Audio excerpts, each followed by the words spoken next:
Hi.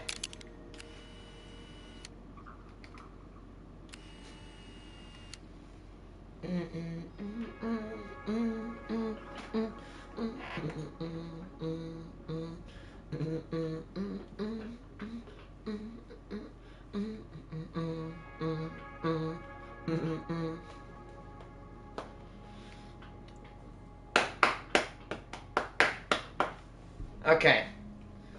So, welcome back to the agency. Today we're gonna be reworking the refinery. I have an idea. What if we actually take some of the turbo fuel and we just route it to? We could take the we could prematurely start it up by splicing in a couple generators. Okay. So we have mild issue. We need 20. We need 80 refineries. Oh, we accidentally removed that refinery, but what gives? Technically, we could start up this plant. Yeah, we could technically start up that plant right there and make it work, but I don't know.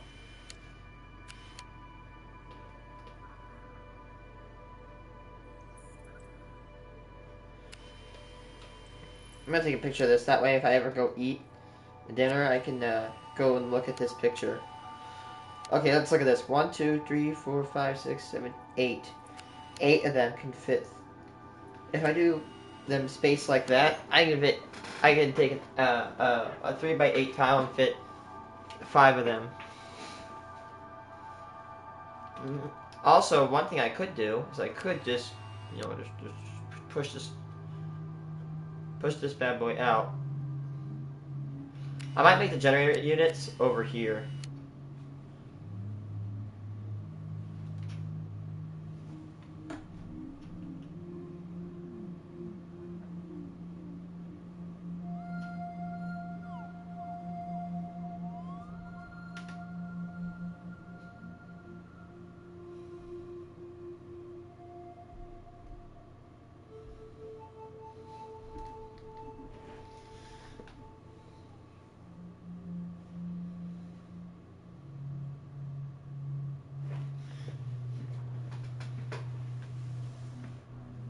Okay.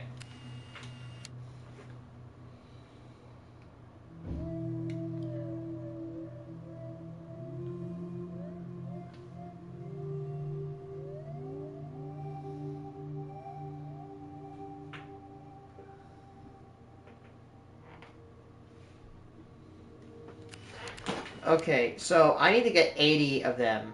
So the problem is, if I do 10, I stack up 4 times. Now, let's get a representation of what would happen if we stack.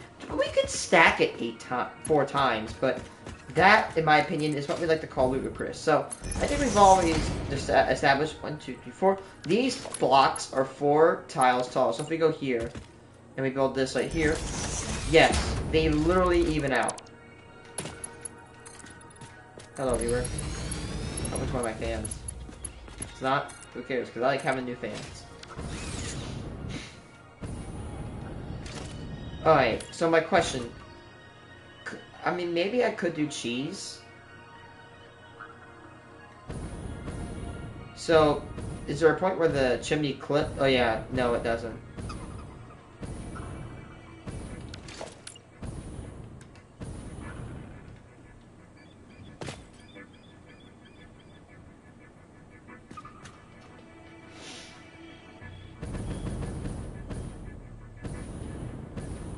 I think that's a good precedent to sit here. So we got 8, and multiplied by 4, we get 32 meters tall. That's 1 tall.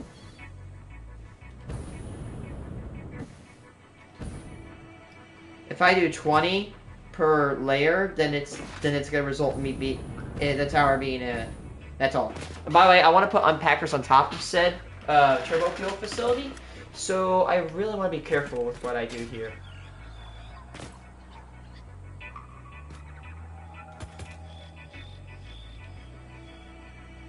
Hold on.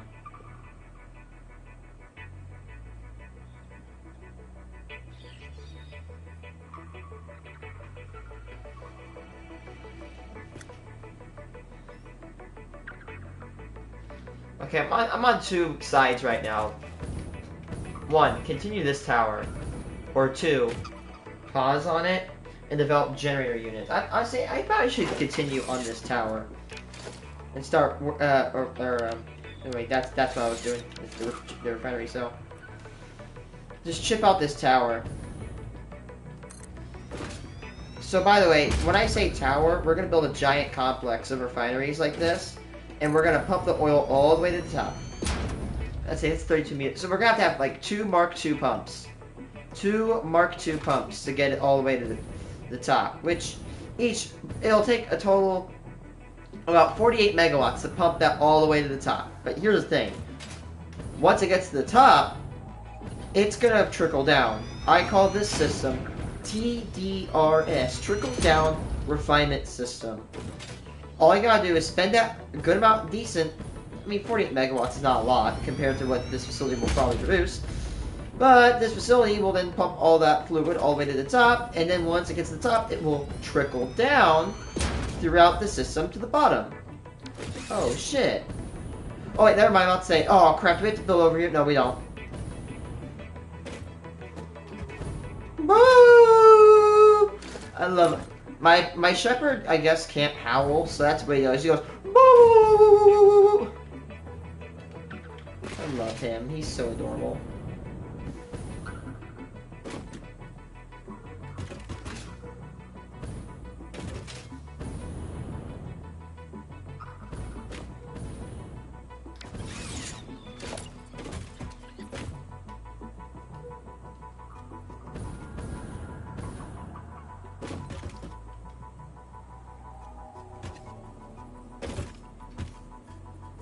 I'm gonna scooch these guys over a little bit.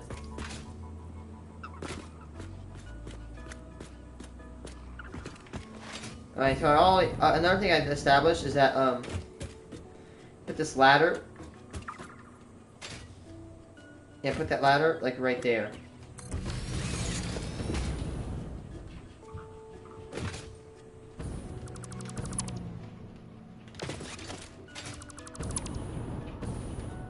Yo, how's it going? Yes, we will be doing nickels today. If you're gonna ask. We're not bitches. I'll try not to do it. I'll do it after dinner. Does it at midnight. I'll try to do better today. I semi-promise. Yeah. Okay, so if you don't know, we've gutted this system. And we're wondering, what the hell happened with this oh, wow. With this refinery, we gutted it. Here's the thing. It did not work.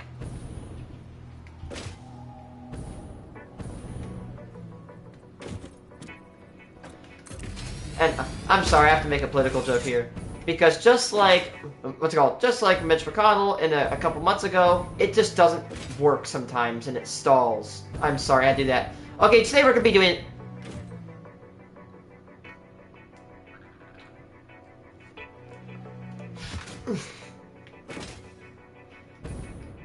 Bro...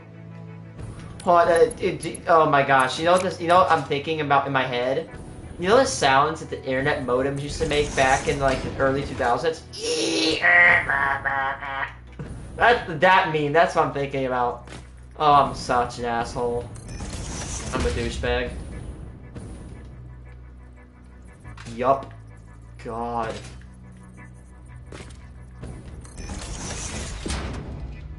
God. Yeah, to be honest with you, Oh my god. I mean, dude.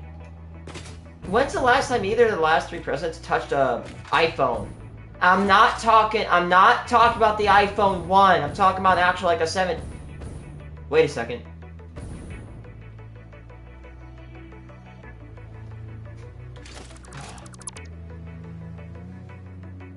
Man.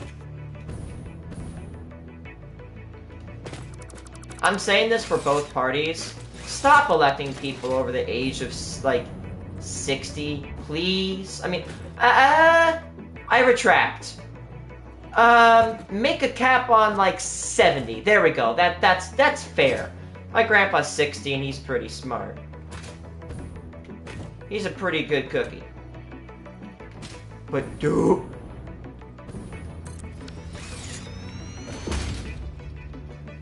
Yeesh. Oh, you asshole.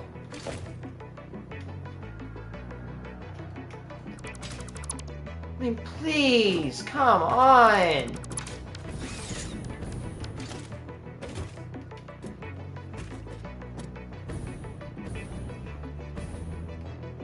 Pretty sure, like, what?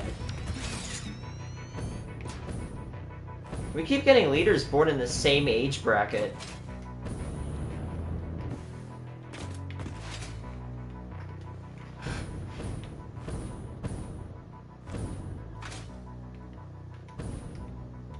Okay.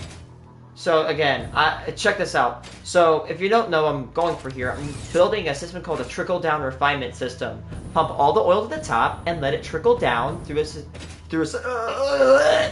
sequential manufacturing process. I'm sorry.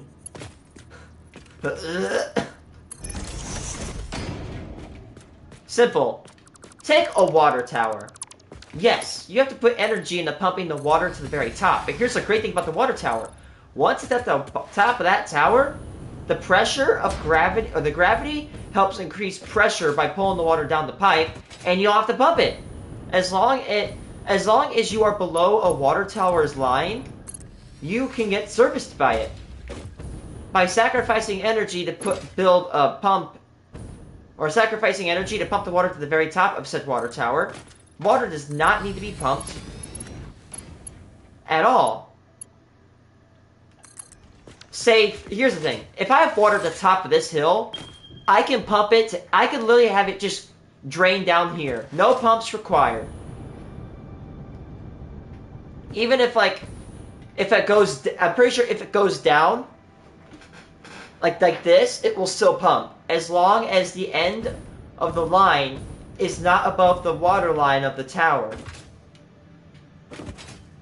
Like, again, even if there's bumps. So, for example, if you have a water tower right here. Oh, give me a second. That's bad. If we have a water tower right here.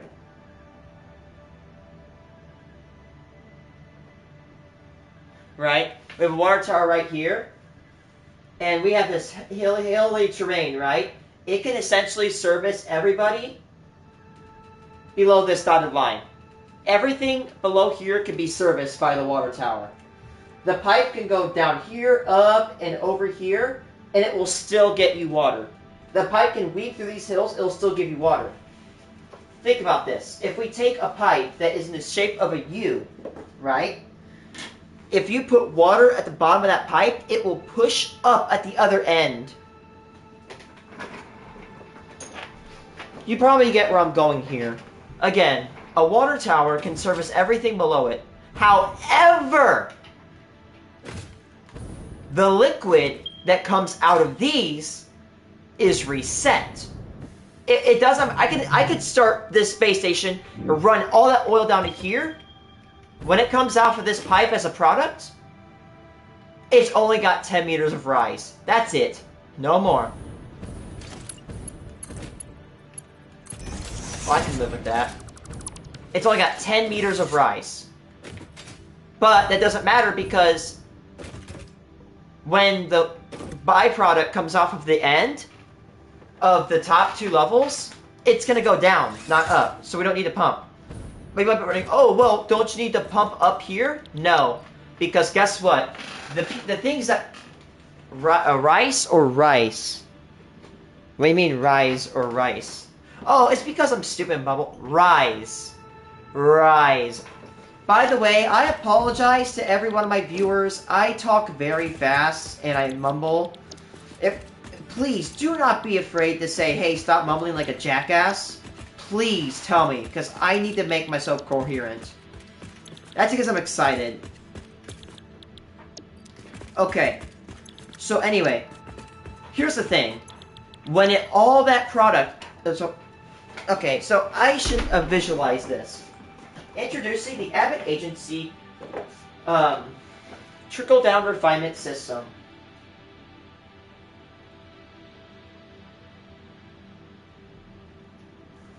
Okay, so here we got our plastic refineries. And on the at the middle we got rubber. And then we got fuel at the bottom. So first of all, the oil will be pumped all the way to the top. Each line will require 16 megawatts, of which there will be 3 requiring 48. First of all, the plastic, when the oil goes into here, it's going to be, or half of it will be turned into plastic. This plastic, get me my red marker, wherever that one is. Oh shit, where is the red marker? There it is. This plastic production will produce plastic, good, which will abbreviate as a P. This rubber will produce it as R. So here's the thing. That plastic, we can transport the plastic via conveyor belts. We do not need any height equipment. We can take a conveyor belt, stretch it from the bottom of the ocean to the top of the world, and we will not have any energy input. Belts don't require energy, no matter how far they go or how high or low they go. You can weave a conveyor belt from here, spiral it all around the world, have it go up every single hill, down every single hill, no energy. So, after this, plastic produces what's called heavy oil residue. This heavy oil residue will be allowed to trickle down into the fuel cell. Rubber will also make heavy oil residue, which will trickle down again. This trickle down does not need any gravity. So that means we don't have to pump it and keep doing this again and again. So here's where it gets good. Another thing is that this, there's 2 ways to produce this fuel, this dilute fuel. The more energy intensive method, which we're doing now, which is to make it in packages. We bring in packages of water, and what the refinery essentially does is take the water out, mix it with the HOR, put it back in. So, here's the thing. What's so special about this? In a standard, we need 6 cubic meters of HOR to make 4 cubic meters of fuel. However, for every cubic meter of heavy oil residue from this recipe, plus some water, we make 2. So you're ready for this, right? Let's say I turned I'm going to get 900 HOR.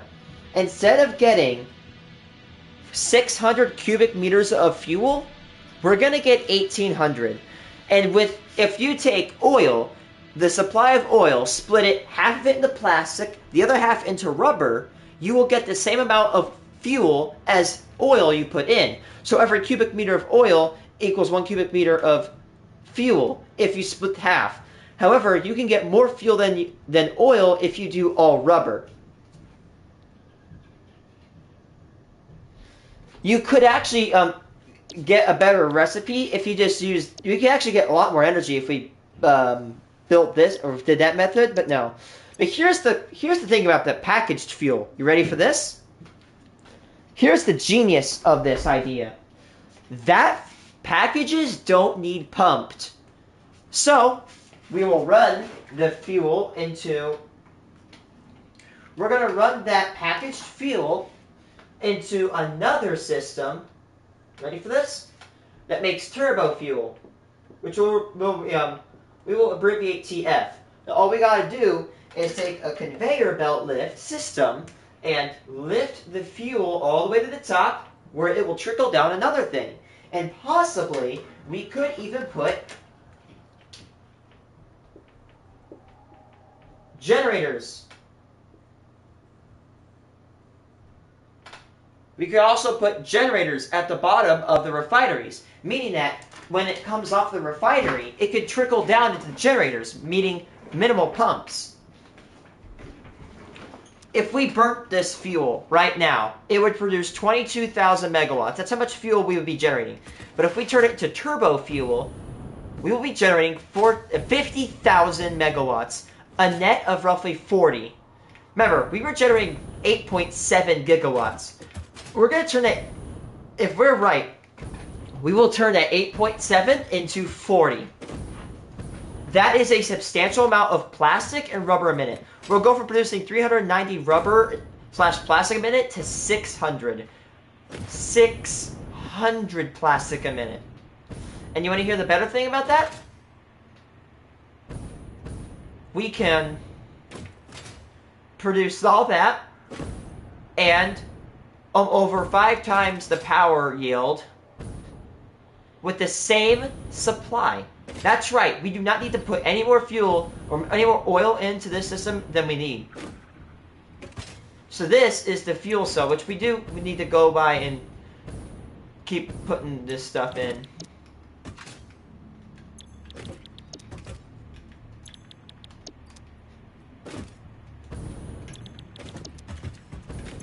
Okay, so here is the problem.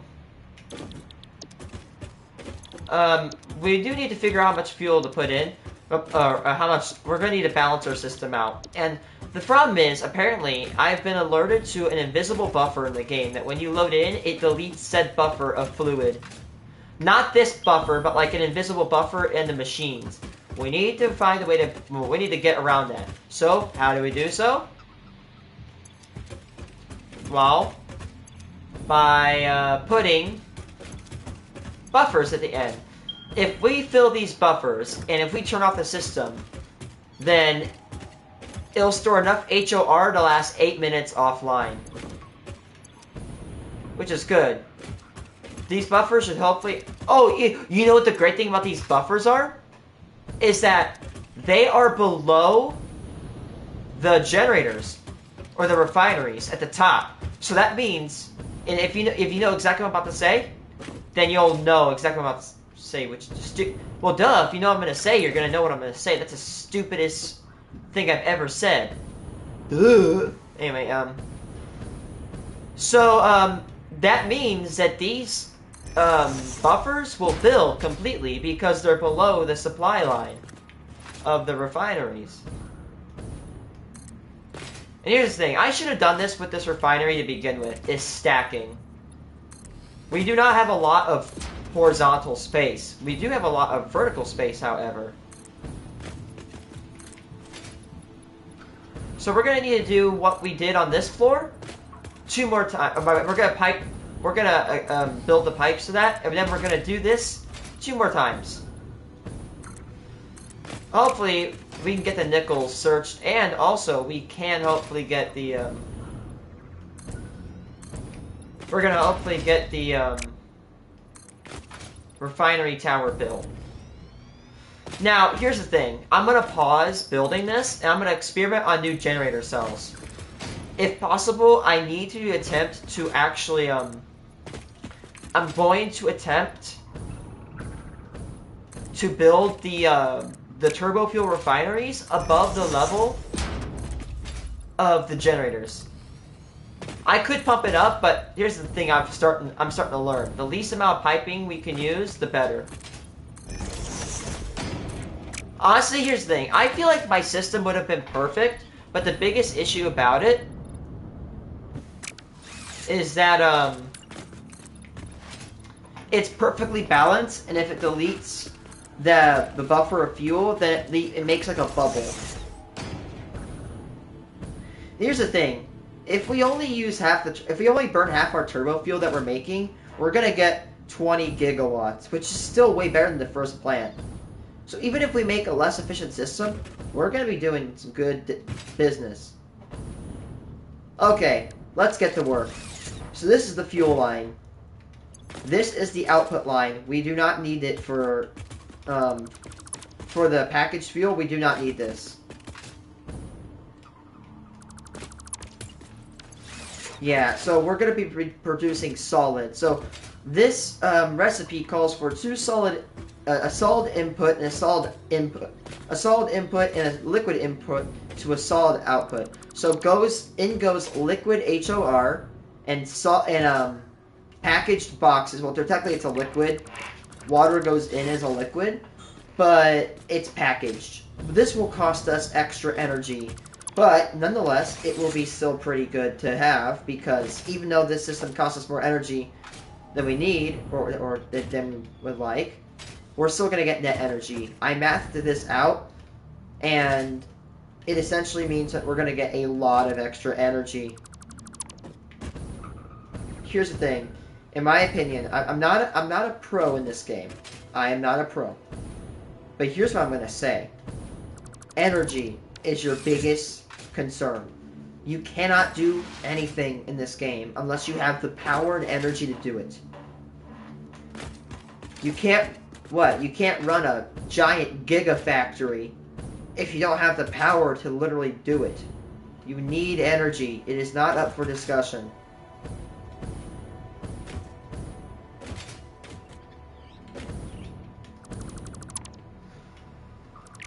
So these pipes are white to indicate that they are clear and they are ready to be customized. Okay, so let's work with the HOR input lines. So the HOR needs 300 a minute, so that means that's 2 cubic meters of... That's actually a whole pipeline of Mark III.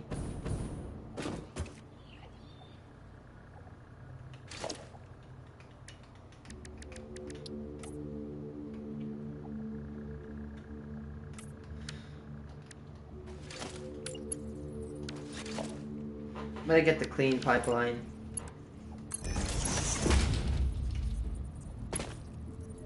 Of course, we're gonna color it purple. And guess what? The best thing about this is that all we gotta do is just go here. We're gonna do this.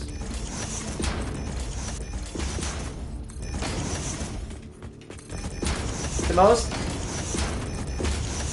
most time-consuming thing about my builds is the planning, like how I'm gonna size something.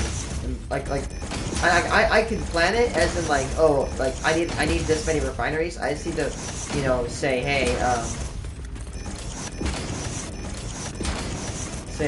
hey, I need like this space available.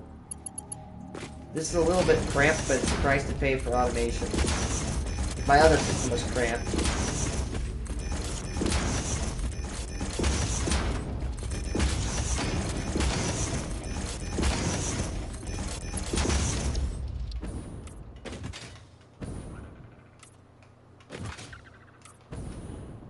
Now we need to paint these guys.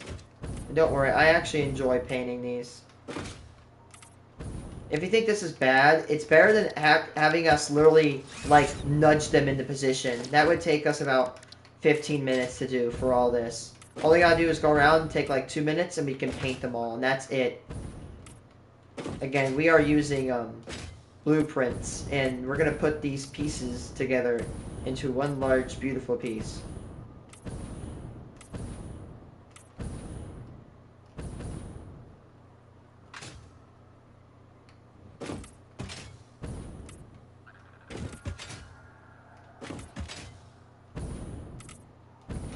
Damn it.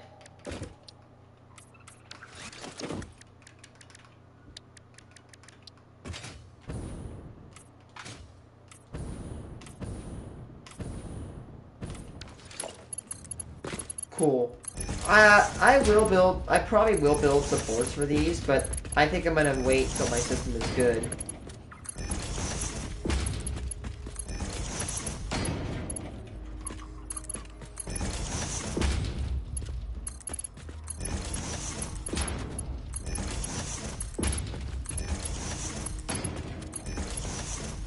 Okay, so that's that line built. This isn't bad. There's minor clipping, but it doesn't matter to me.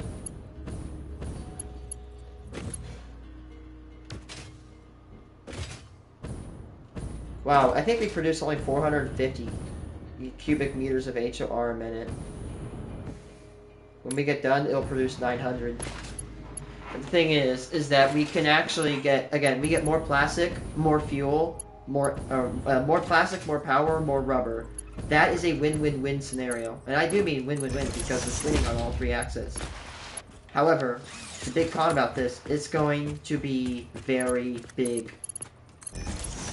I will say, although it's energy intensive to have to unpack all that fuel and pack all that water and all that fun stuff, that's more energy intensive than just using a blender recipe, which is actually way better.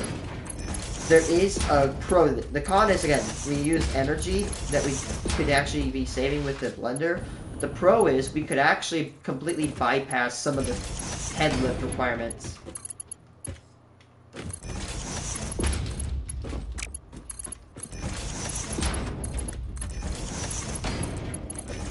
Oh, shit.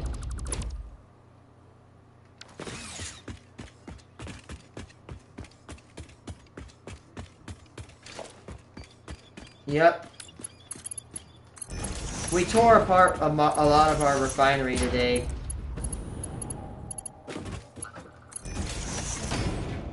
You're damn right it will be.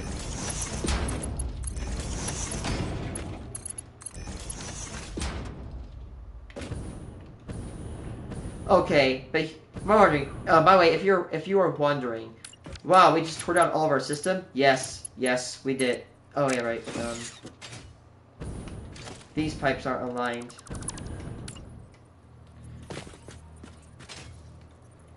So here's the thing. My system did not work, much like a lot of the politicians in my country. But hear me out. I am building a better system. A system that will produce more power. A system that will produce more rubber, and a system that will produce more plastic. We will almost double our plastic and rubber production, and we will quadruple to quintuple our power output.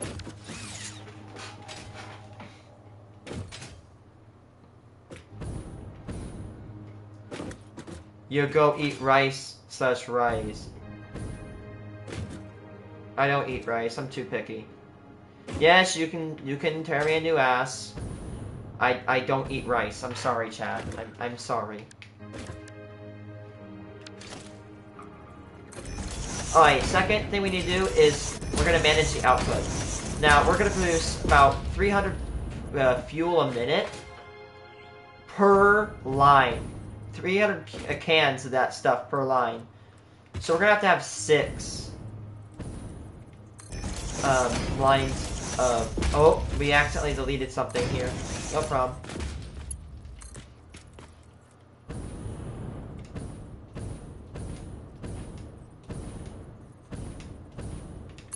Again, you know how I keep building this refinery? We're gonna build a much better system.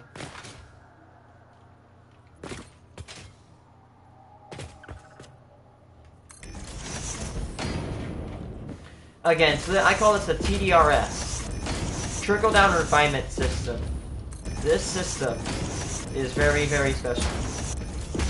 It will pump the oil all the way to the top, and it will let it trickle down the... And you might be wondering, why trickle down? Because if it trickles down, you don't have to pump it back up into horizontal systems.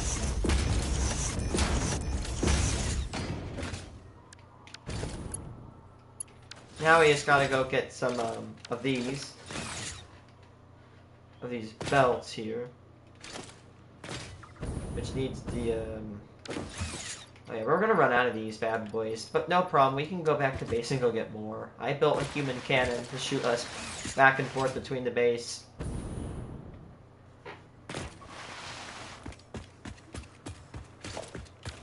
Okay, now the output's gonna be easy. The input. We could make a standard manifold, but I don't think I'm gonna do that.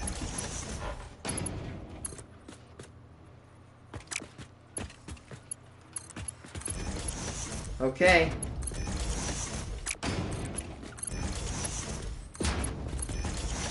There we go. We have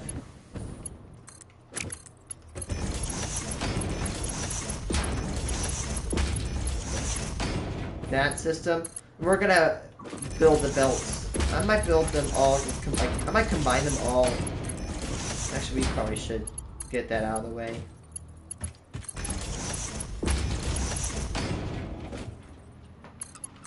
We're gonna produce, see, 300. So that's 600. Oh yeah, but 1800 total.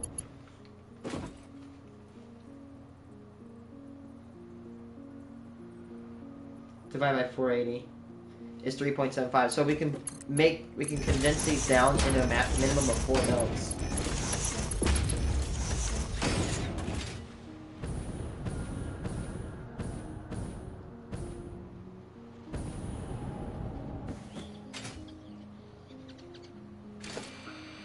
You know what we could do? I have an idea. We could do belt 1, belt 2, belt 3, belt 4, and then we could actually take this and split them in half, and down in half. Yeah, we could do that.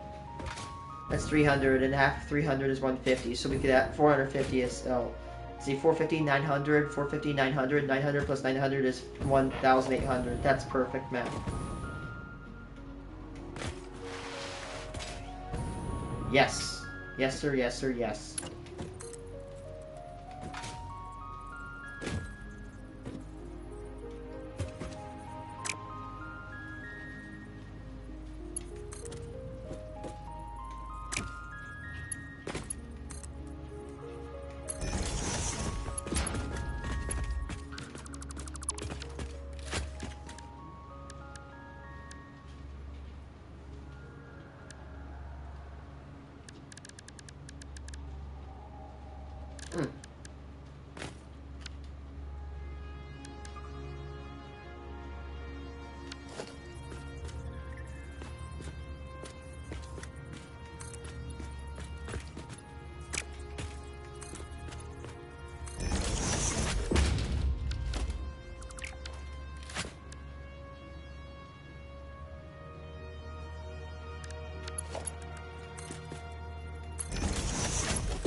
The water, package water, I think I'll make it where it comes in through that part.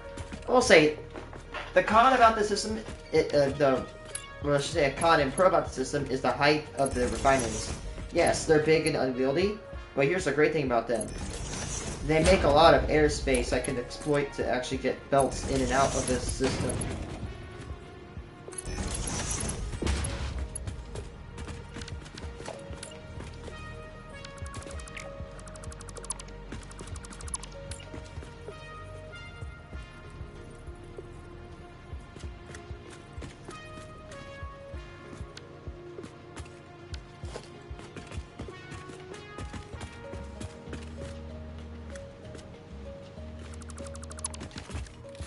Sorry guys, I can't help myself.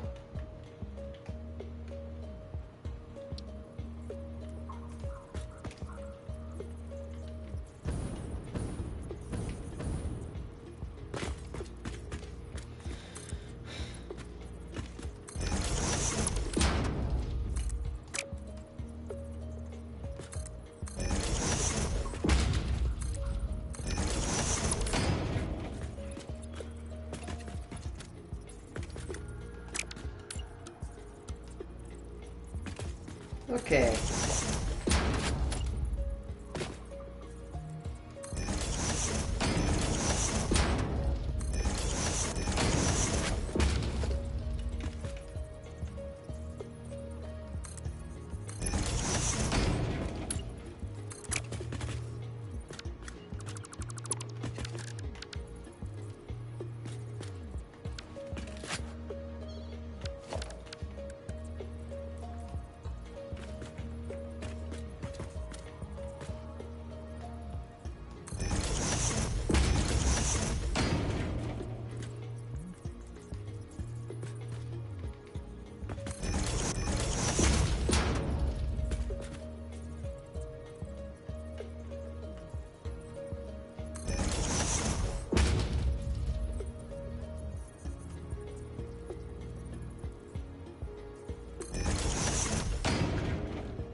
could do this, but it's just... oh. You know, there's actually a lot of space up here. I'm kind of glad I placed this little ladder, because guess what? There's a lot of space up here.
Right now, I think the next thing to do is the manifold system. This could be a little bit ish. I could do a standard manifold system, but I'm gonna do my meso manifold system.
Alright, this right here is where the water will go in. Go in, it'll deposit here, and it'll split there.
Oh, I want to try something. Apparently, I heard about an Easter egg where if you spam the power output, it will lock you out.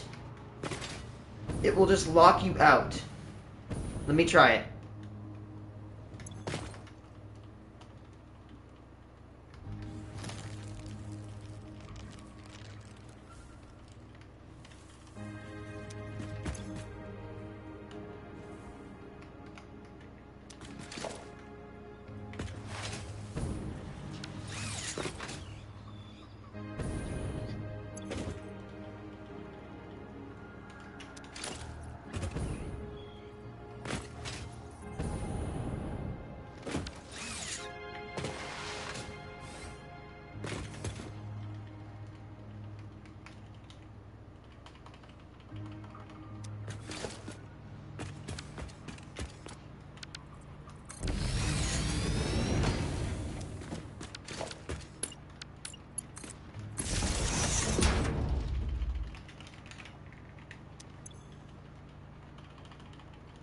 This doesn't work.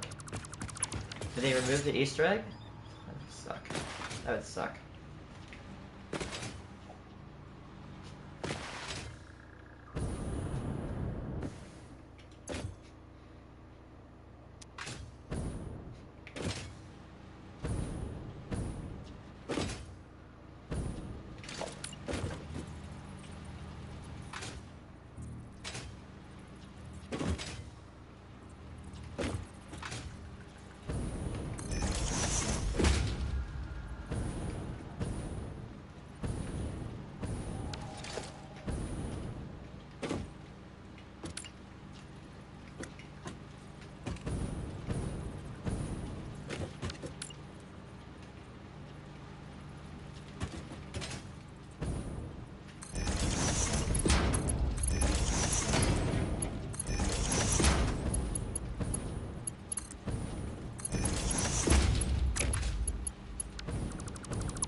Time to go get some more, some encased Nestro beams.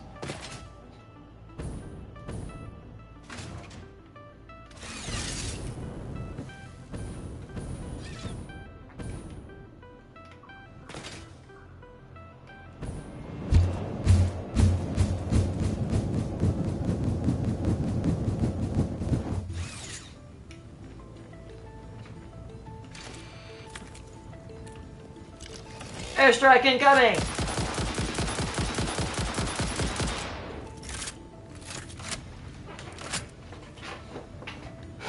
Imagine there's a tunnel from here to here.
I'm gonna build that like that, because that way, because I can use the elevators at different levels, if you know what I mean. I will say, look at this space up here. We're gonna use this as a transport route for all the resources to go in and out of the facility of this general area.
That's interesting.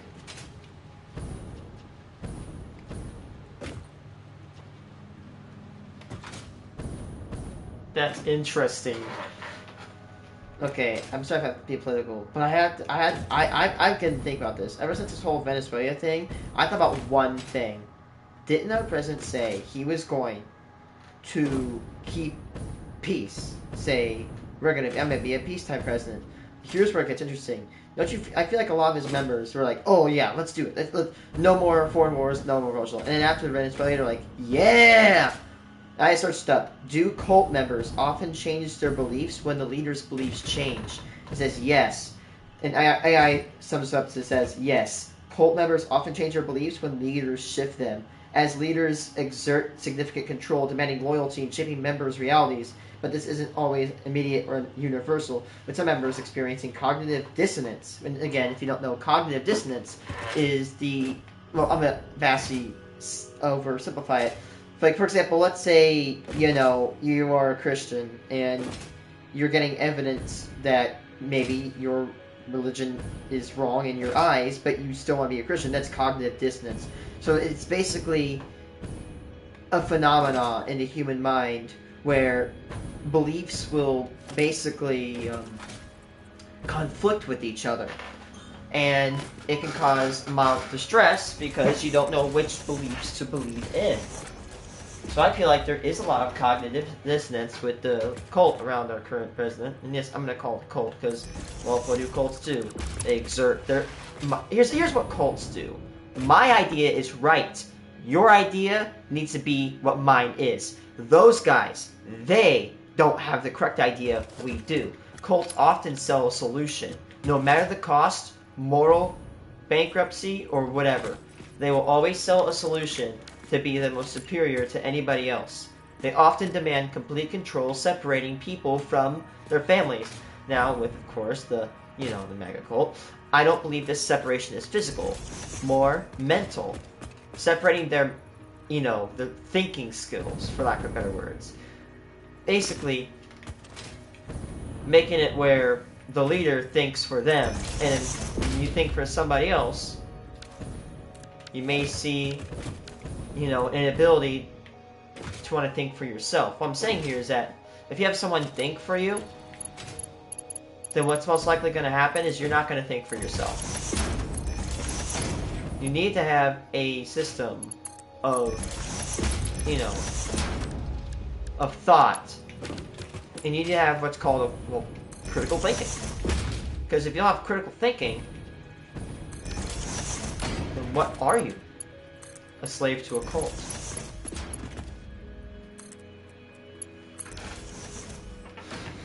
I feel comfortable calling this a cult. I mean, let's see.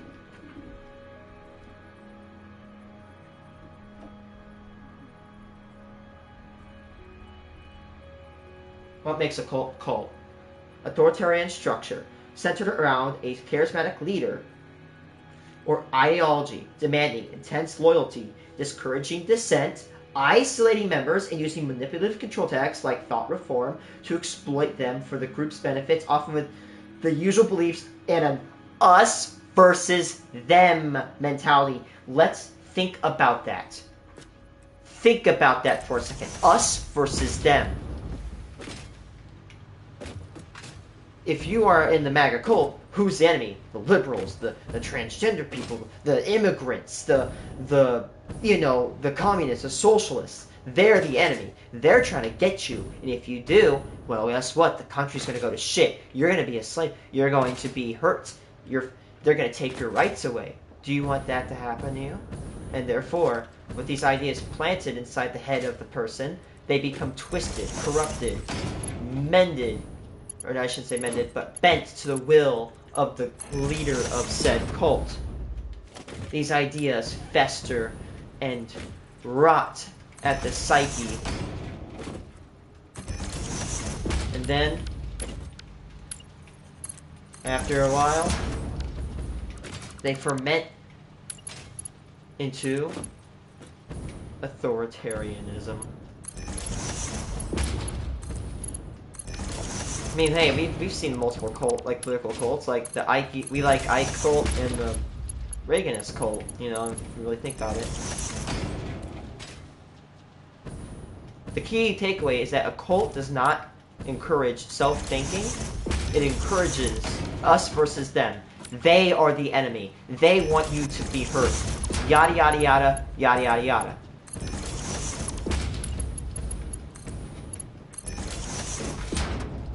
Let's see. Charismatic leader. Ready? Characteristics of a cult. Let's go down this list.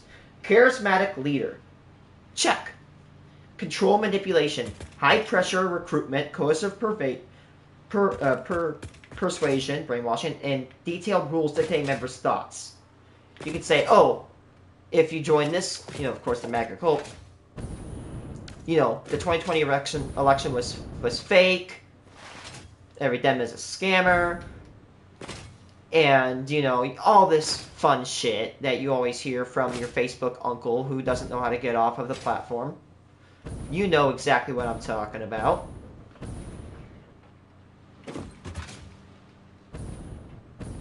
Let's see. Isolation and elitism, separating members from outside influences, family, friends, and fostering an us versus them mindset, believing the group holds unique truths.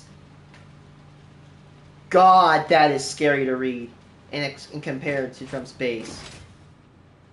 Suppression of dissent, discouraging of punishment, doubt, questioning, critical thinking. If you go against these guys, they will basically bully and torment you on the internet. They will basically, you know, shit on you. Oh, you don't like us? You're what are you, some sort of woke Dem or lib? Wow, you and do all this shit. You know exactly what I'm talking about. If you go against their ideas, if that's why I try to be careful on this channel, because if you criticize them, they will mob your ass because they're sensitive. I'm not afraid to say it. They are sensitive. They can't take a freaking ounce of criticism, and I'm being totally serious about this. But I'm starting to become fed up to a point where I don't care for the criticism. I don't take offense to people who have an IQ less than me. I don't take offense from a group of people who actively support an actual degenerate creep loser. Because you want to hear a controversial opinion? I hate degenerate creeps. And I want to be careful when I say the word degenerate, because people think, oh, I'm referring to people, you know, who might be queer or different. No, that's not what I mean by degenerate. I mean, like, degenerate as in, like, they like children, they like abusing people, and they love just being a complete menace to people around them. That's what I mean by degen. Like, incels and all that stuff. Those people are degenerate. Those people often blame women, when the fact is, they should blame themselves because they are the biggest losers on the planet. Oh man, why won't women like me? Man, I'm a narcissistic loser who basically shits on everybody I come in contact with. Why does nobody like me? No one likes a douchebag, buddy. No one likes a douche. Kadoosh.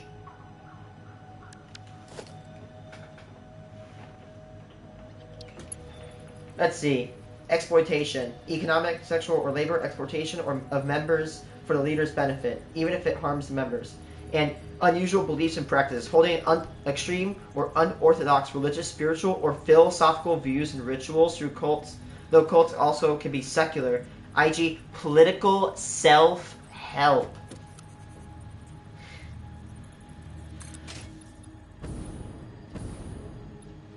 I have studied Anthill Kids. I have studied the Family International.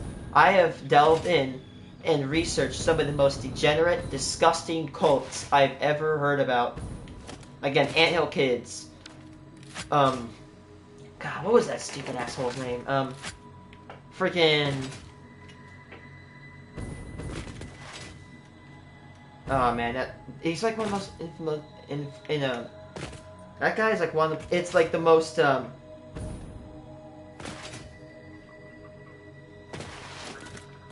I can't believe I can't remember his name. But yeah, I've studied cults. Again, Elon, JW, Anthill Kids, Family International. I've studied these cults, and from studying, I mean, I'm not an expert in cults and shit, but from what I've seen, this political cult lines exactly up. I mean, it ticks off at least 9 out of 10 of the damn boxes. And people are still falling for it.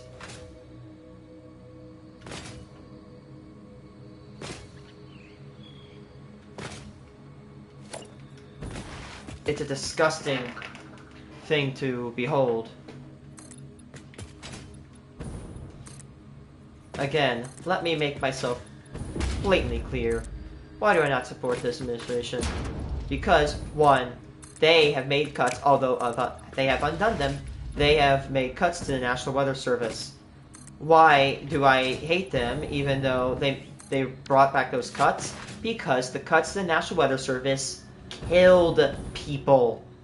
People are dead because of the cuts to the National Weather Service. You can bring back the fundings all you want, but now that people are dead, you will not bring those people back. Never. 2. This administration is horrifically anti-wind, passing legislation in the big BS bill that cut green energy tax for wind farms. Doge, although great thing they don't exist anymore, they have canceled wind farms, even 80% done, claiming a, quote, national security concern. Like, brother. Really? Yeah, wind turbines are their national security concern. Oh, please. 3. I'm an autistic man. I have made it plainly clear on this channel I have autism, and I don't regret having. That sounds stupid. What I mean by that is that I am proud. Like, I don't view it as a disease or a cancer or a virus, because it's not a virus. A virus spreads. Autism can't. And I'm perfectly happy with my life. I wouldn't have it any other way. And if I could cure myself, I wouldn't. I love myself, and that's what. And it just something I find to be beautiful about myself. To see this administration shit on autistic people, you saw the autism panel when they were announcing the quote unquote acetaminophen causes autism, which it doesn't. Let's be honest, it doesn't. And by the way, here's the thing. I agree. By the way, I am not a doctor. I am not a pediatrician, and I have no license or credentials. But here's one thing I can tell you. If you want to know if something's dangerous for you to take, talk to your doctor. Do not listen to me. Do not listen to politics. Do not listen to politicians or loser bozos. Talk to your doctor. They know you better than they do.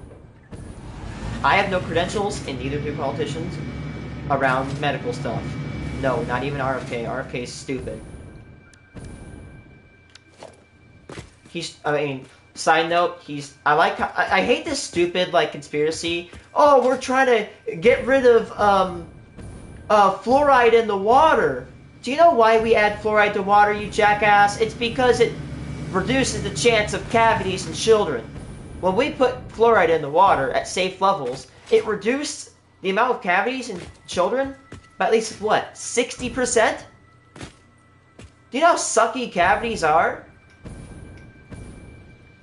The reason, apparently, if I'm not wrong, why we spread that misinformation is because people thought it was, quote, turning people into communists.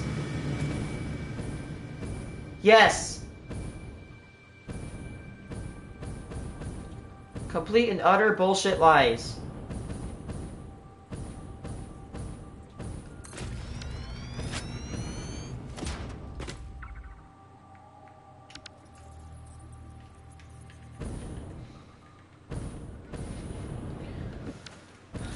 And let's see, 5. Complete degenerosity. I mean, come on. The guy literally said he'd date a 10-year-old in 10 years. If I said that, legit, if I said, oh, I'm gonna go out, and I'm gonna date a 10-year-old in 10 years, I would be canceled. My ass would be cooked, okay? That's disgusting. If anybody says that, I don't care where you lie on the political aisle, that is degenerate, disgusting behavior. You should literally be investigated because of that.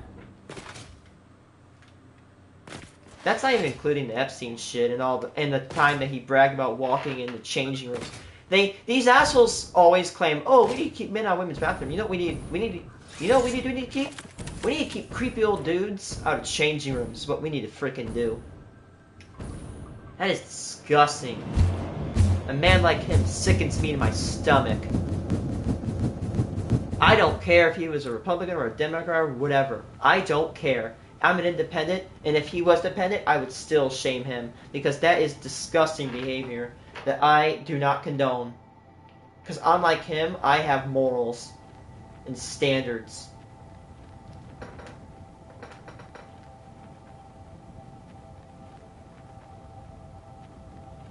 And we can go on, let's go on, diverting money away from the National Weather Service into shit like ICE. Let's see, waging wars, even though he said we were going to be in a peacetime. This is going to be a peacetime administration. We're going to be peace. No more foreign wars. No more of that bullshit. We got into a freaking war. Not even a whole week into this year, we're already in another war. Also, sub reason, he got rid of my pennies. Now my favorite hobby is completely, almost utterly ruined, because now I don't have pennies to sort, or as many to sort. So, good job. Just shit on my industry, shit on my people, shit on my hobby. Yeah, I don't like you. And here's the thing. You can believe me or not, but guess what? His supporters are in the minority. He has on Gallup, which I like Gallup. That's my favorite one. Not because, oh, it says what I wanted to see. Because Gallup is independent. It doesn't have that much of a sway. And his approval rating is literally what? Last time I checked, it was 30... It's like 38 to 60% disapproval. You're in the minority, buddy. This is not going to last forever, and I will cheer when it does end.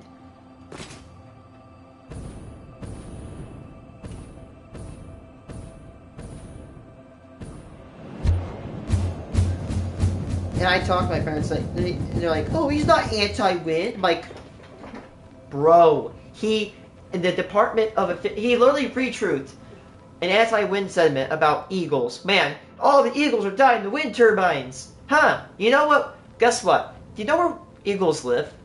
They live along riverbeds. They breed. I live near the Illinois River Valley and the Mackinac River Valley. And around here, you can see eagles. I've seen, in my area, 2 eagles in one hit around here. There's a lot, or a decent amount of eagles. You can see about an eagle every month. And maybe that doesn't sound like a lot, but to me, it is. So here's the thing. Do you know what happens when you put an AI data center near a river? It poisons it, pollutes it. Do you know what happens when you pollute water in a creature? Do you know what happens when you pollute water? And you know what happens to a creature that requires that water to survive? It dies. It suffers. He cares about the environment? My ass. You're telling me the guy who says drill baby drill cares about the environment and eagles? Buddy, how many birds a year die from the fumes produced by fracking? Please, give me a break.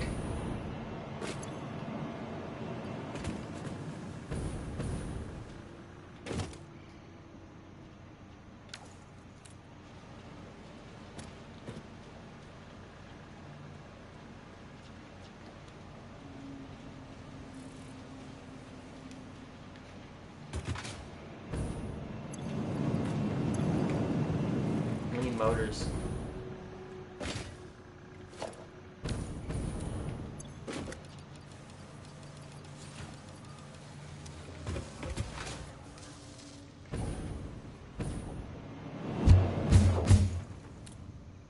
Damn, even that right there sent me a little bit.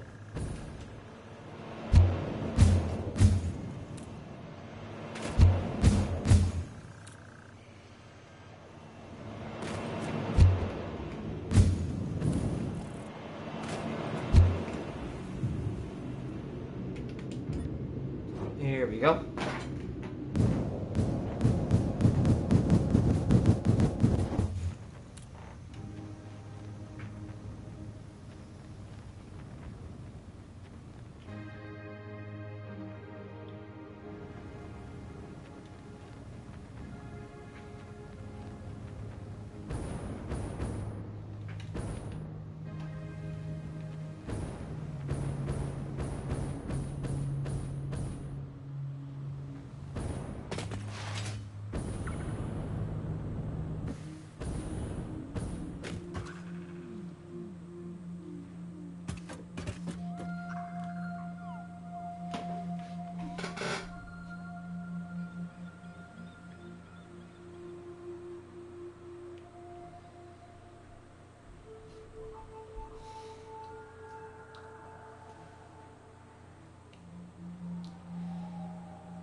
Ah!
Great thing I built this cannon. It'll definitely shave time off of traveling to my site.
Alright guys, we got a new op. Chris Wright, the Secretary of Energy, is anti-wind. We got an op, chat. Hashtag screw Chris Wright. We got an op. We don't F with the ops. A new op alert. Chris Wright.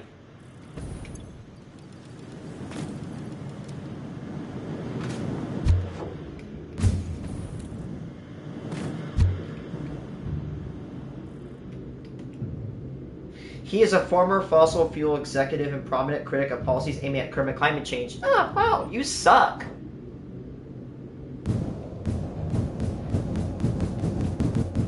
See, look, this is why I hate this administration, because they've elected anti-wind, pro-fossil losers to not, like, a criticism of my industry is whatever, right?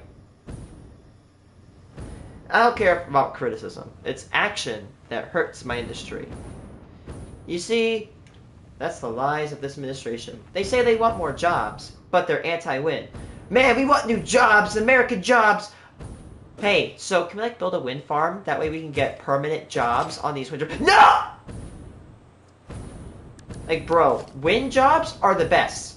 You wanna know why? There are 40,000 people working. I mean, this is renewable jobs, so there's a minor caveat.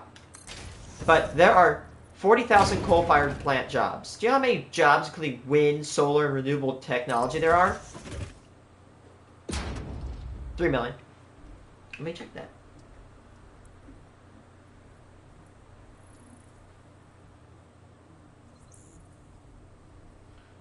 How many people work for wind farms? Hundreds of thousands. In 130,000 wind techs in the U.S.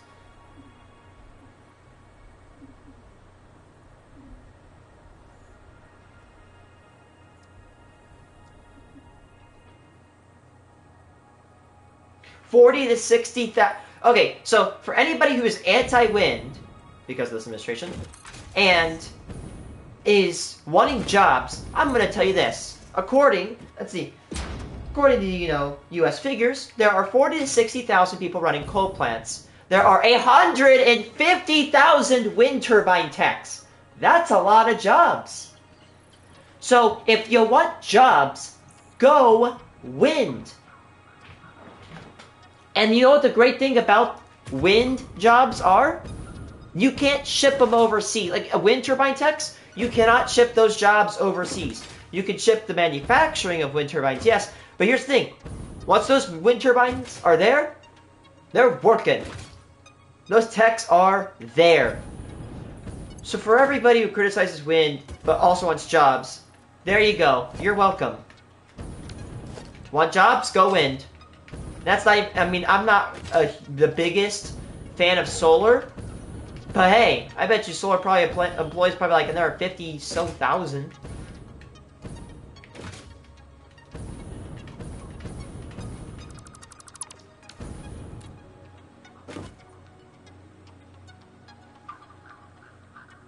Man, there used to be 169,000 people who worked at coal-fired plants in 1986.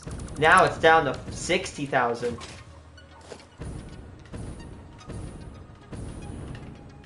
Even if it's not sustainable, that is cleaner energy, and it is safer energy, and it employs more people. That's a win-win-win-win-win. A clean power source. And yes, it does take a lot of diesel to put them up. But once you put that investment in, like when you put all the diesel into building a coal plant, you have to keep feeding it coal. But once you put a wind turbine up, it doesn't need fuel. Oh, maintenance. Well, you have to have maintenance for a coal plant as well. If you like maintenance is required for literally everything. If it literally moves, or actually no, if it just exists, it needs maintenance. Everything does. If you don't maintain the pipes and the wires in your house and the appliances, well, guess what? Your house is gonna fail, buddy. That's how the world works. Oh shit! I just did a huge oopsie. I could let's see. I could have. Actually, I want to delete this line. I could delete them all and rebuild them, but then put them back. But no, I'm not gonna do that shit.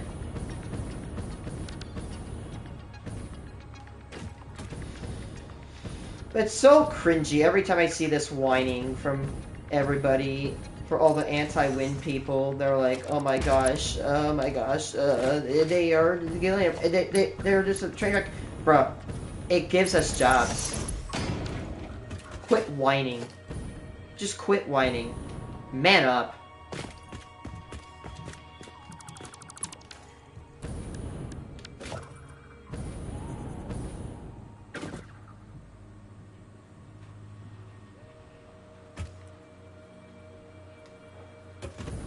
So it's actually not like, okay, you know, the wind is getting rid of every coal worker's job. It's actually giving them another opportunity. Think about it. Now these people, they're not going to lose their jobs for nothing. They can easily transition over to wind by building them, maintaining them, all that shit. Ah, crap.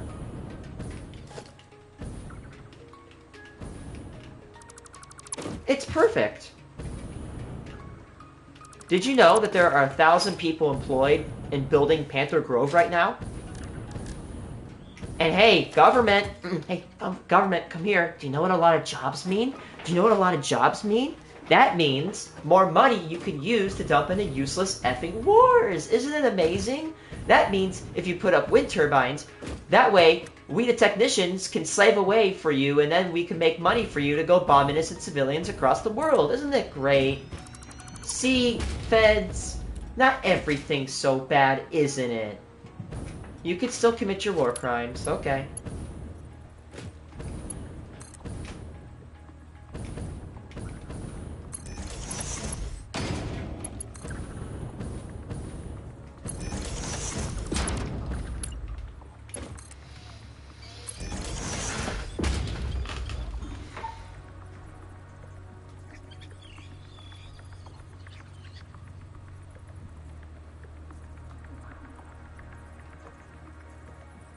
Yes, the wind industry employs significantly more people in the U.S. than the coal industry, with renewable job energy sectors like wind. Oh wait, let's see. How many... You know what's funny? I've been applying for wind turbine farms, and I've literally found more than like 20 jobs in Illinois that revolve around wind. That's 20 jobs!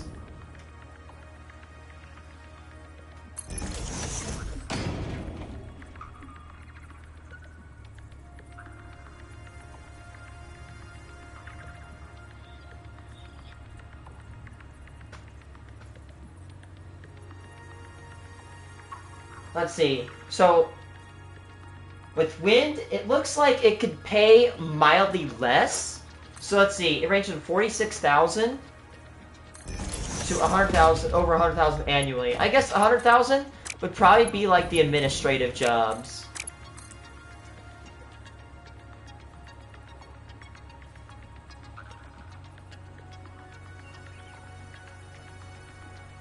Are you joking? Coal miners make $60,000 a year. I mean, I'm not a coal guy. Like, I'm not like insanely pro coal, but I think that coal miners should be paid more. You really have to go in there and destroy your body just to power society. You should get paid at least $120,000 for it. Or, ready for this? Controversial opinion. Maybe we should move towards a society where we don't have to send people in the holes to power itself. Let's use a safer alternative, like nuclear, or wind and solar. Sorry. Too liberal with that one. Because we all know wind bad, because the windmills are killing the birds. Or whatever people claim. Even though cats kill a magnitude of over 5,000 more birds a year than turbines do in the US alone. So it's always the people that make the argument, oh, they're killing the birds. I swear, the people who make that argument are probably the same people who drive 3-foot lifted trucks that literally burn a gallon of diesel every time they just carefully step on the acceleration pedal. They carefully step on it and it just burns a whole gallon of diesel in a second. Which, whatever.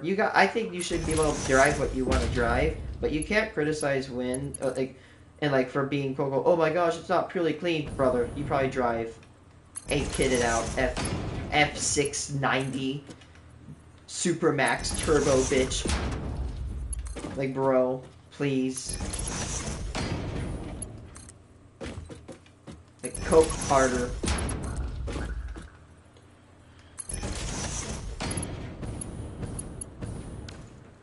Alright, so that mess is figured out.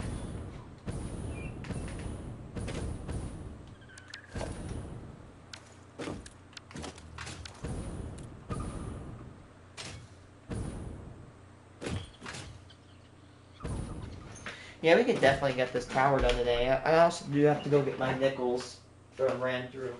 I'm gonna shut my fan off because it's consuming power.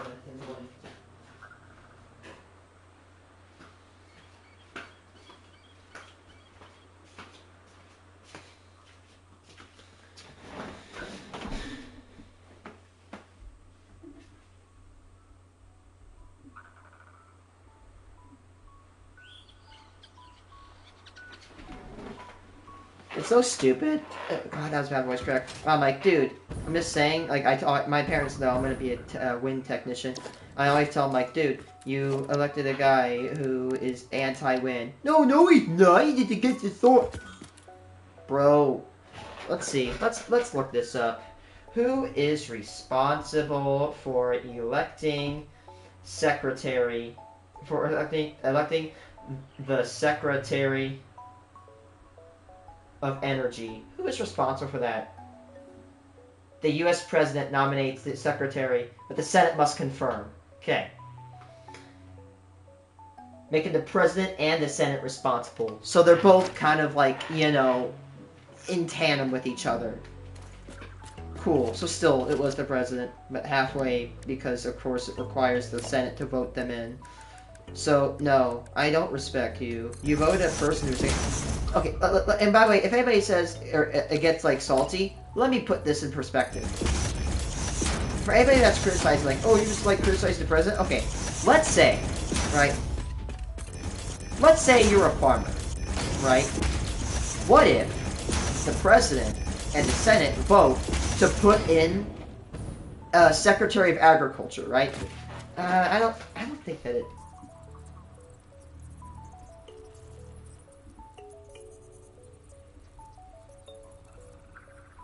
I don't think that's a thing, is it?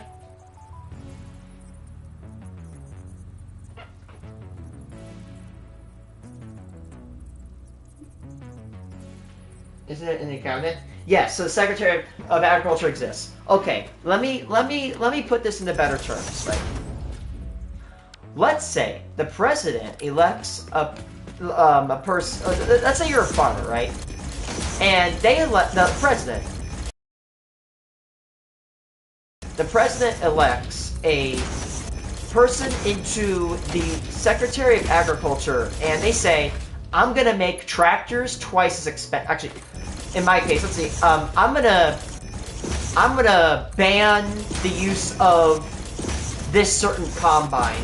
I'm going to actually make tractors more expensive, and I'm gonna start like outlawing and regulating tractors. I'm gonna make the price of goods, like the price of soybeans and corn, go down. That way, and if they did that, then they wouldn't make soybeans. Like, you get what I'm saying, right? They do this. Like, oh, the Secretary of Agriculture goes, I'm gonna make combines and tractors more expensive, and I'm gonna put a tax on that. That Secretary of Agriculture is supposed to promote agricultural or the agricultural industry, and they're going against it. The Secretary of Energy is supposed to go with wind, and yes, with coal and solar and whatnot, not against it. That is antithetical to what I need. Would you support a president, like, as if you're a farmer, would you support a president that puts a person into the Secretary of Agriculture's power that hurts you? No. That's stupid. If you're a farmer, you're not going to vote for a bad Secretary of Agriculture. If you're a farmer, you're not going to vote for a person that's going to put a bad Secretary of Agriculture in. If you are a wind turbine tech, you're not going to do that. You're not going to vote for someone who's going to put a bad Secretary of Energy in. If you're a military guy, you don't want to vote for a president that puts you know, a bad Secretary of Defense in. You don't want to do that. That's stupid, and it's antithetical to your beliefs. And it goes against what you need. I am a wind turbine tech. I'm hopefully soon to becoming wind turbine tech. I want to work in the wind industry. That is my choice as a person. And unfortunately, this administration is blatantly anti-wind. Again, we've seen the cancellation of multiple wind farms. Again, I briefly talked about the one that was canceled 80% into its construction for quote-unquote natural security reasons. Complete utter bullshit reasons. And it was canceled. That hurts people. Now, there's people that cannot work for that farm now. That they basically lost money. That's a waste of money. Because that's a waste of... Like what? Now the turbines have to sit there and rot? So ironically, for the people who hate wind turbines, that actually ends up backfiring heavily. And it just lets turbines rot. When they could have been used to power homes.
And again, we literally have a president who has passed anti-wind legislature.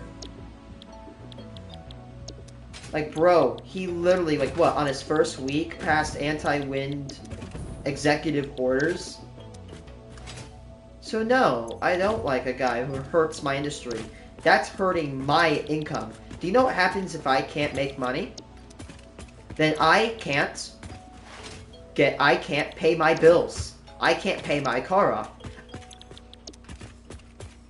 Even if I was forced to live... by the way, I live in my parents' home. Even though I do that, I want to make money. I don't want to mooch.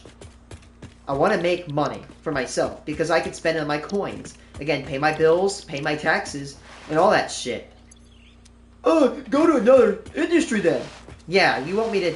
And by the way, if anybody says, oh, just go to a different industry. Yeah, you want me to take my 2 years of my life and just let it waste? No. That's a stupid idea. I spent 2 years to become a wind turbine tech. And guess what? To fire back at you, the taxpayer paid for my education. Wouldn't you think it'd be a better idea? Oh, wait, again, due to a helpful, Illinois policy, I was able to get my tuition for free. And now, guess what? I'm going to use that tuition to work as a turbine technician. So that way I can allow for, you know what? I'm going to contribute greatly to the U.S. economy. Not like better than anybody else, but I'm a wind tech I'm planning on being a wind tech for crying out loud. What do you need energy for? For industry, for homes, for everything.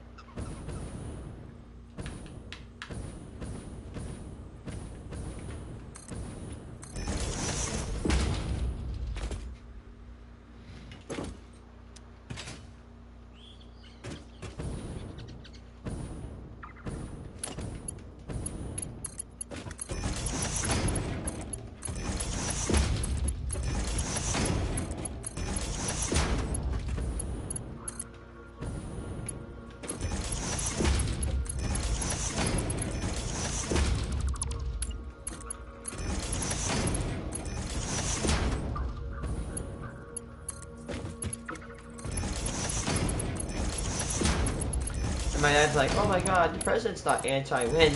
I literally have videos of him shitting on wind. Let's see. He was talking to the Prime Minister of the UK? He went on an anti-wind rant. He was at the UN conference. He went on an anti-wind rant. He's literally quote-unquote retruth, should say relied, about anti-wind. Literally just, like, what? 10 days ago? Like, brother, I have multiple pieces of evidence to suggest he's anti-wind. Because he is. He's a loser. He doesn't know anything. He calls them windmills, too. By the way, if you're going to criticize wind turbines, get the term right. They're wind turbines, not windmills. Windmills make power. Windmills, scratch that, misspoken. Windmills make and mill grain, and they can also be used to turn a pump, and wind turbines make power. Not a very hard concept, but we're dealing with him, so yeah.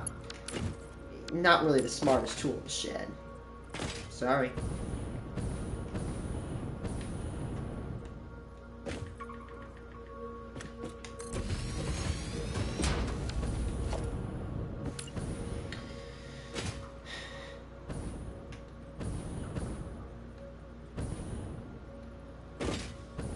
At least we don't have to deal with any liquids.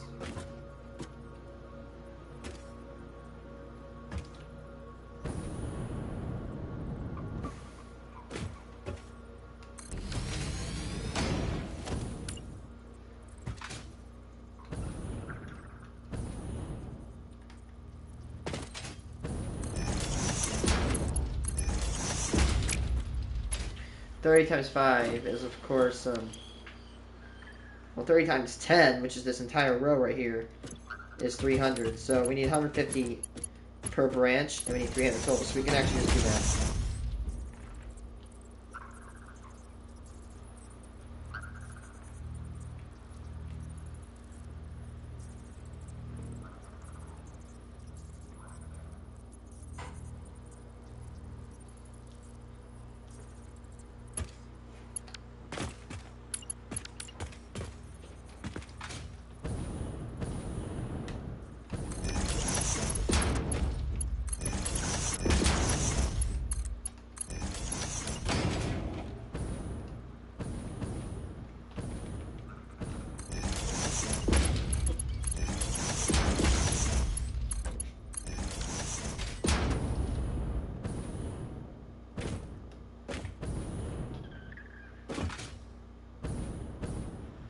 Let's see, this layer will produce 600 cubic meters of HOR a minute.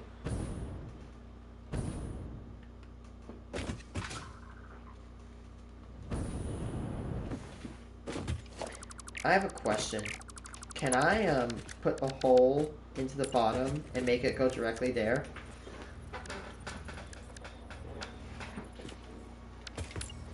I have a question. So that's 20 cubic meters. I need 30 rubber.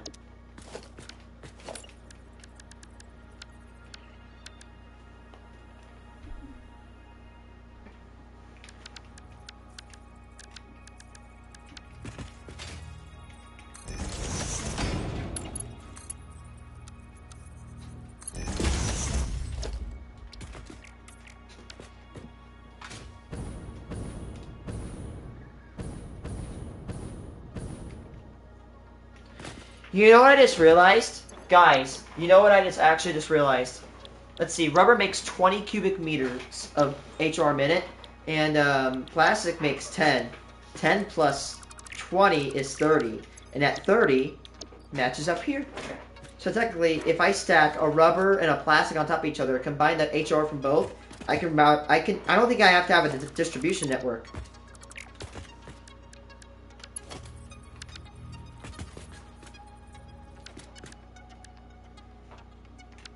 That's genius. I can literally, I don't even have to like collect all the HOR into one thing. I can technically just make it where it combines this HOR with the HOR coming from the top. And there we go. I don't know if I can get an X to be perfectly aligned with this.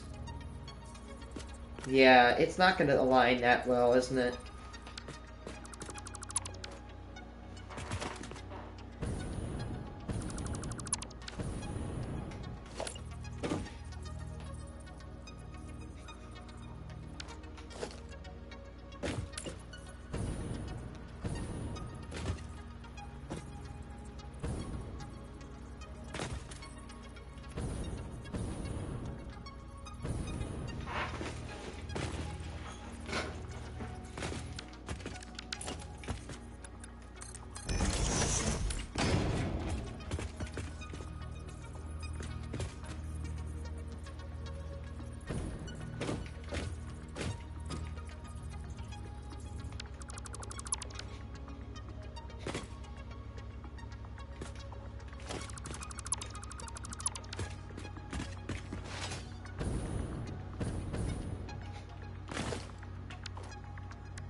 You need to go. Oh shit. Yeah, I never mind. Screw this.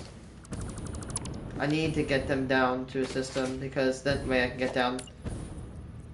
I can make subsystems, though. I need to get them down to buffers. I have to make a lot of buffers. So yeah, screw it.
I have an idea. What if we, for reference, we built a pipe.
Ooh.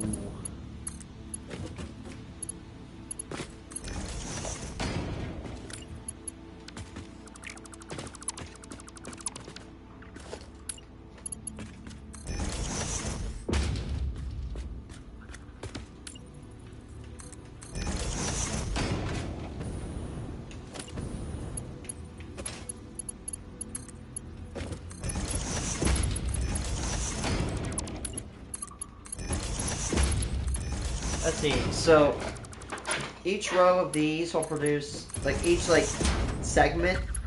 You can imagine if you line these up into, like, thirds, this row here, from here to this end, these 10 will produce 200 cubic meters of HOR. And then finally, they'll be combined with the top row of plastic refineries that will produce 100. So 100 plus 200 is great. So we're producing 908 cubic meters of HOR a minute. So each one of these rows at the bottom for fuel will consume 300, 600, 900, right? So this row will produce 2/3 of the HOR, and then the top with the plastic refineries will produce that final 1/3 needed.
And I have an idea.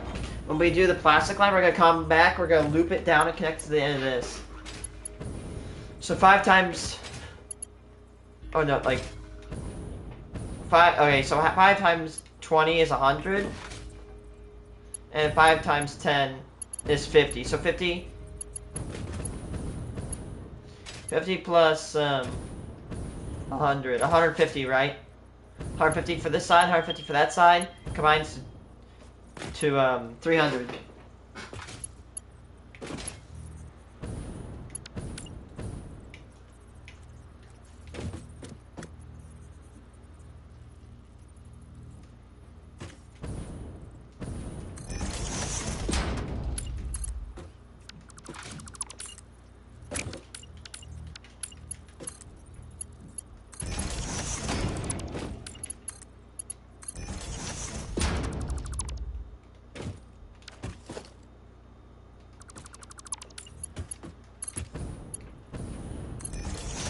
Space for the oil to come in.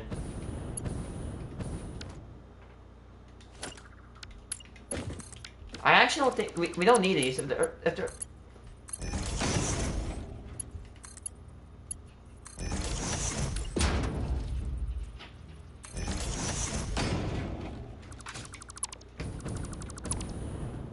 Actually, it's great that we're using a lot of these Mark 1 pipes.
By the way, I just realized this.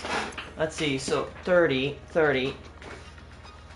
So each row consumes 300 oil a minute. Each row of 300 a minute. And for plastics, 300 a minute. So I could take 3 pipes, split them into separate things. Pipe 1 here, pipe 2 here, pipe 3 here. And at the top of this, at the roof, I'm going to build reservoirs.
Alright, so eat the plastic.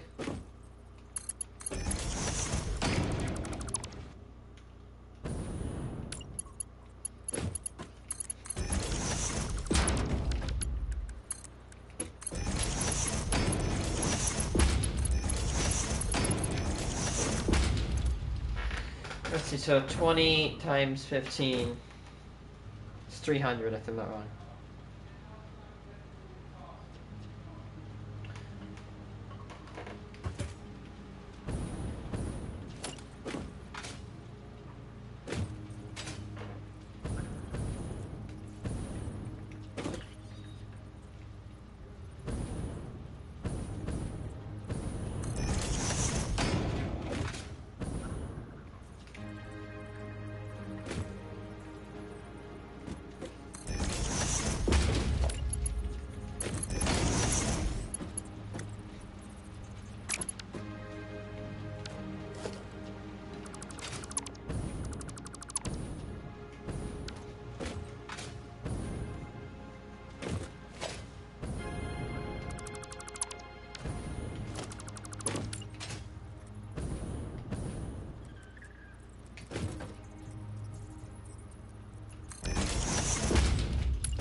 out of pipes.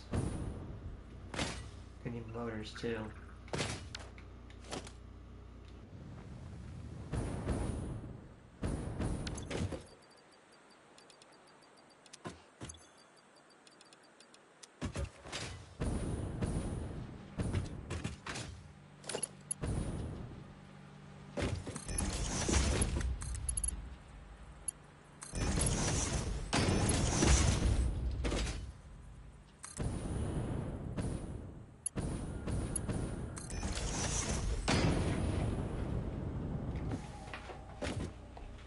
Alright. It's actually great that we're using a lot of separated systems.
Building this.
At least we have like the oil gathering pieces of the infrastructure on this plant here.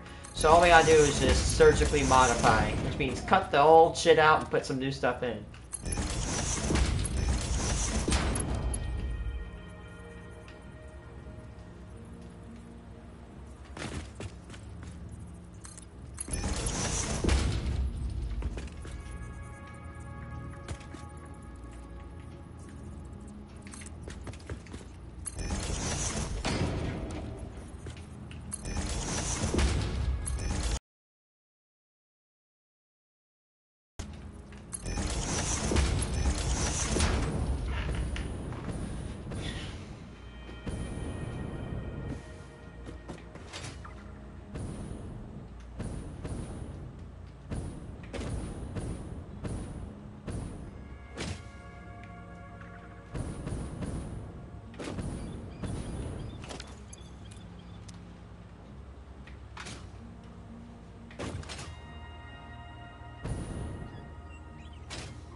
Dude.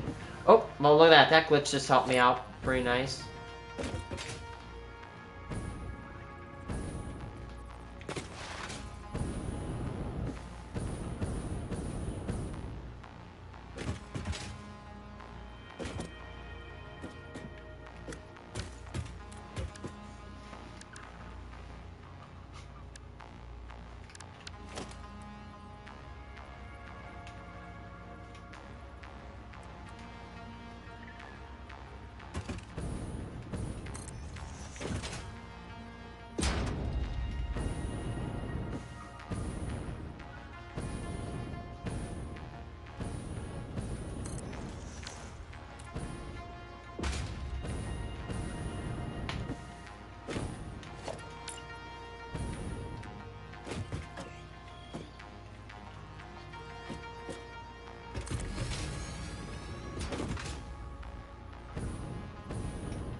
That just looks badass.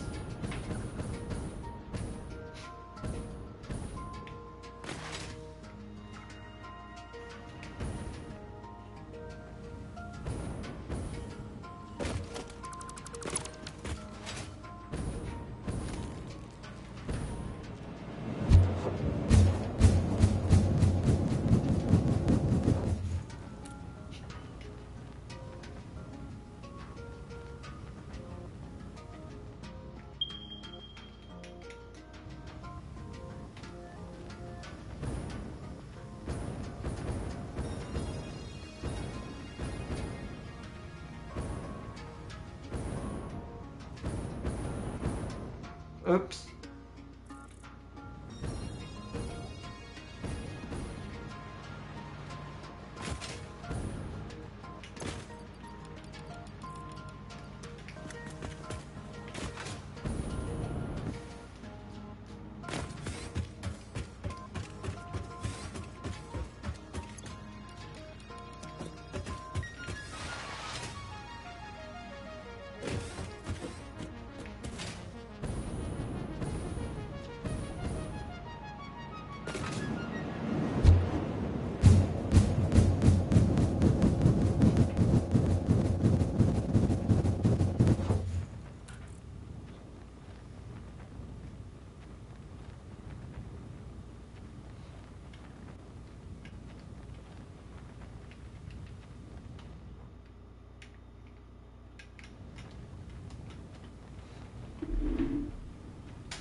I was right. We could definitely get this refinery system tower done by today.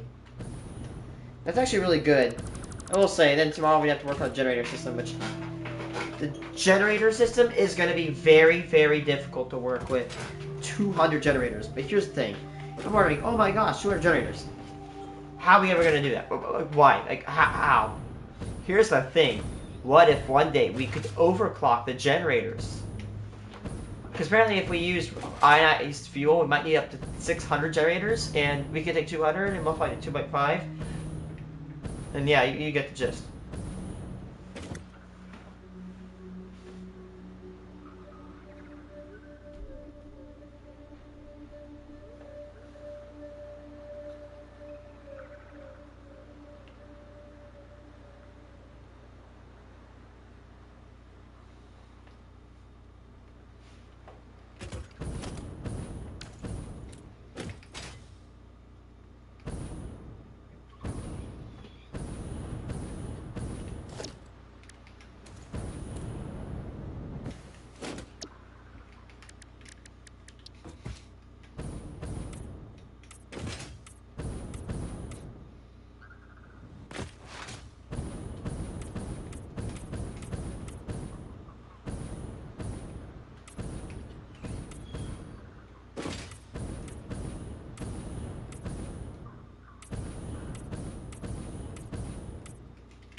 So look at this, right? You got plastic, 10 a minute. So this is gonna be this top here is gonna make 100 a minute. This is gonna make 200, and that's gonna combine to a nice 300 a minute. Oh, I'm actually wrong about one thing. Actually, hold on. No, I'm not. 300 a minute. There's 200 a minute down here. 300 a minute. 200 a minute down here. And then 100 a minute up there for that row. We'll combine and it'll turn into 300 a minute for each row at the bottom, which is required. I didn't realize how perfect this was. So it's actually going to split into 3 systems, subsystems, and then one doing one thing.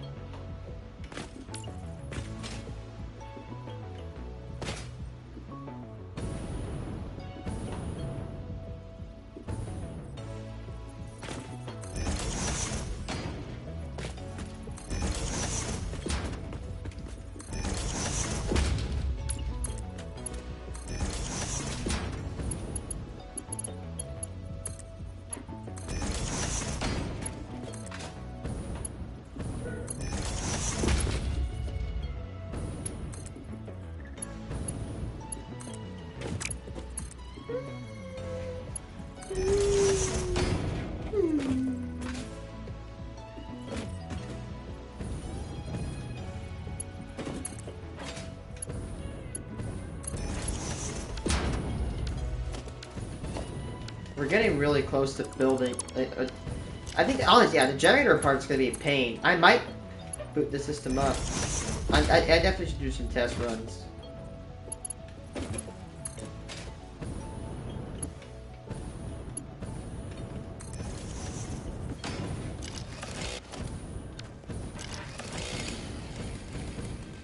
Pretty sure that system's done down there.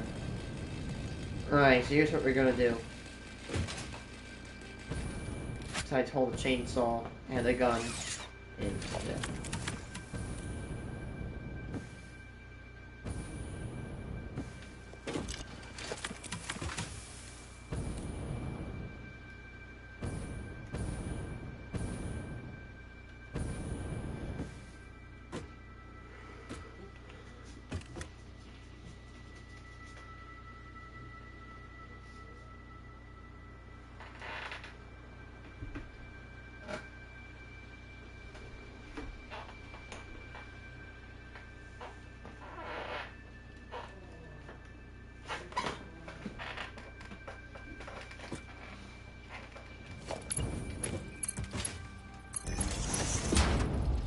Hold on.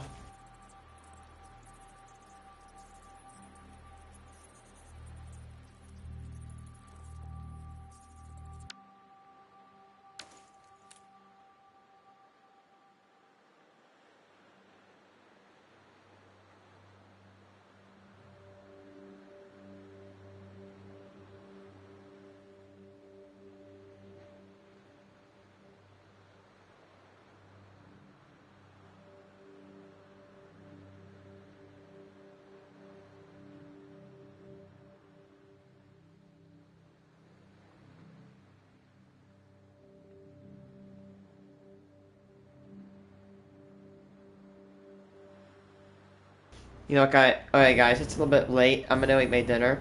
When we come back, we're gonna be working on this. Oh no, when we come back, I'm gonna do my nickels because I just don't want to do them at midnight again. So, by the way, I forgot to mention that, yeah, we have, after this, today, we have, locked in, so we can't go back and reset my refinery stuff. Like, unless we want to go all the way back there, which, December 27th. Oh, yeah, no, thank you. That's before this refinery was built. That's before the refinery was finished. But yeah, thank you guys we're gonna be back and we're gonna do some nickel box searches.